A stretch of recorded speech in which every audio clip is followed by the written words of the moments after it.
Bonjour, ici le Sensor Studio.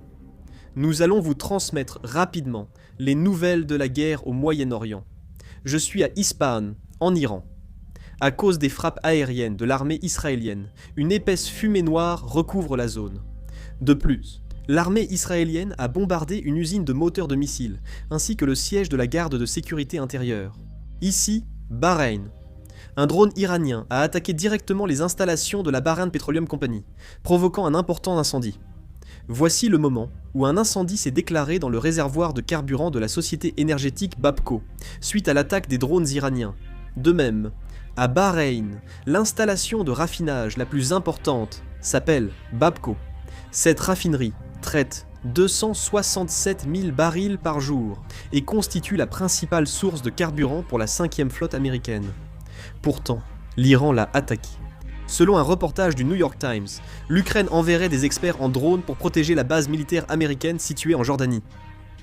C'est la première fois depuis la guerre en Ukraine que l'Ukraine aide militairement les États-Unis. L'US Air Force a annoncé qu'elle augmenterait de 25% la cadence de production du bombardier B-21. Israël estime que cette guerre devrait durer au moins un mois de plus. Face à la montée des tensions régionales, le président iranien Massoud Pezeshkian a téléphoné à son homologue azerbaïdjanais Ilham Aliyev. Le président Pezeshkian a remercié le président Aliyev pour sa visite à l'ambassade d'Iran, en Azerbaïdjan, afin de présenter ses condoléances après la mort de nombreux civils et du guide suprême Ali Khamenei.